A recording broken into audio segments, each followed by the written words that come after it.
Biden is sworn in. Note the time he becomes active. So he was sworn in a few minutes early, but according to the U.S. Constitution, his constitutional power as president doesn't execute or become active until 12 noon.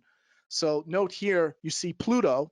Remember, folks, we're going through a Pluto return. Pluto is the dominant planet that is most elevated in this horoscope, right on the midheaven. And note here, you see this Pluto along with a stellium of planets. The moon is void of course, conjunct Mars, conjunct Uranus, all in the 12th house. So what does that mean? That would indicate a tendency towards ruthless or dictatorial behavior, the urge to reform everything, leading to complications and major difficulties with other nations or with the public, the universe or sense of universe being ruthless, a response to hubris, ruthless actions of government, the burden of a nation carrying the collective shadow for the world, manipulative and dominating leadership who exploit and play on the ignorance and the weakness of the public, the need by leadership to act unilaterally, where leadership acts unilaterally outside the role of law or the Constitution to deal with an emergency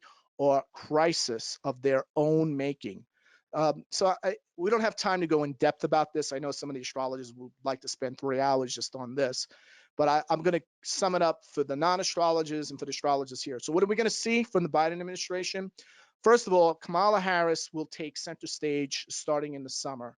She will emerge as the more dominant force in the Biden administration in preparation, the deep state transition for her presidency to enact their plans. So what we're going to see is big government, right? So looking at all these planets in Aquarius, Pluto on the midheaven, all in aspect to this, all in square aspect to this moon, Mars, Uranus conjunction in the 12th house. Big government, big tech, big media, big business, big society, modern welfare capitalism, universal basic income, universal credit, plutocracy, too big to fail, too big to jail, lemon socialism, crony capitalism, economic rationalization, like we're seeing with the Federal Reserve, and post-scarcity economics.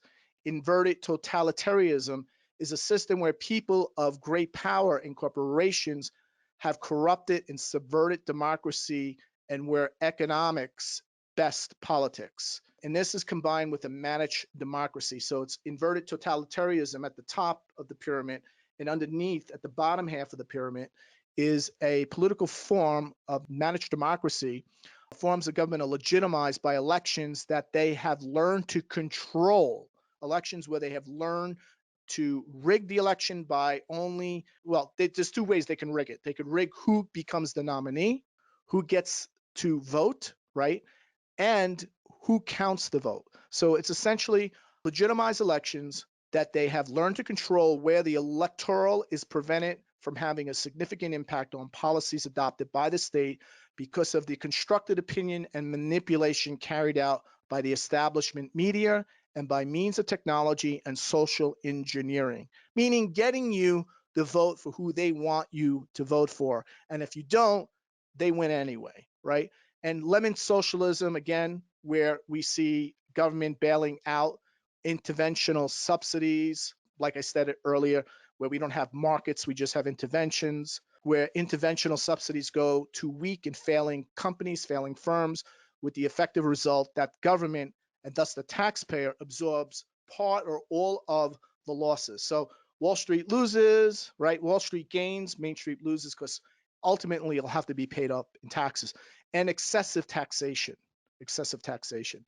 Now, that's part of this, right? Pluto return. We're still on a Pluto return talk, folks. It's not just about Biden or Harris. It's about Pluto return.